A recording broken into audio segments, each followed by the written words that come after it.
Indaba kaShembe iyadida kakhulu indaba kaShembe.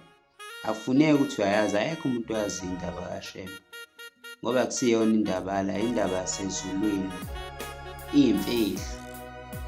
Ngesikhathi senyanga yezulu kwakwenzeka umhlolo, kahle kahle uma uphika uShembe, okusho ukuthi nenkosi uJesu wawuyomphika noJesu lapha kaJuda, uthi uwumuntu nje. uShembe unguNkulunkulu, God ngesiNgisi.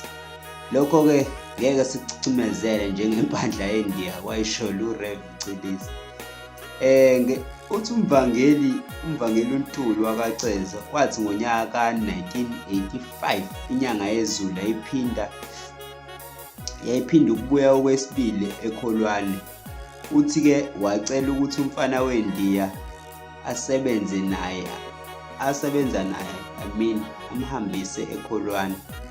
Uthe uma befika-ke, bafika inkonzo seyimenyezwele, wayesethi kumfana,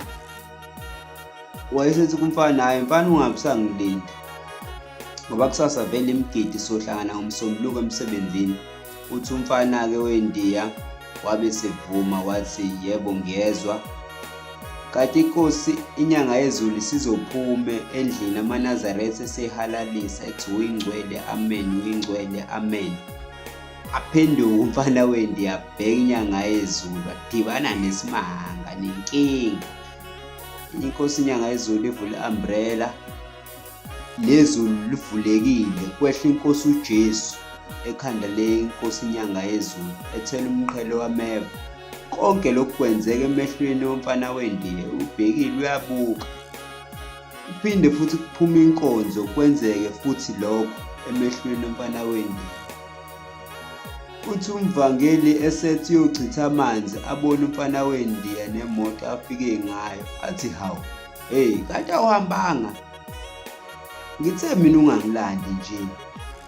Uthe ebheka umfana weNdiya-ke umvangeli uZwane, amangala, abona umfana weNdiya uyakhala, ambuza ukuthi kwenze njani. Athi mfana, engani wena wathi yanimkhonzi nje uJesu Kristu? Bese ethi umvangeli, vele asimkhonzi. Bese yachaza-ke umfana, ngakubonile bafana uShembe,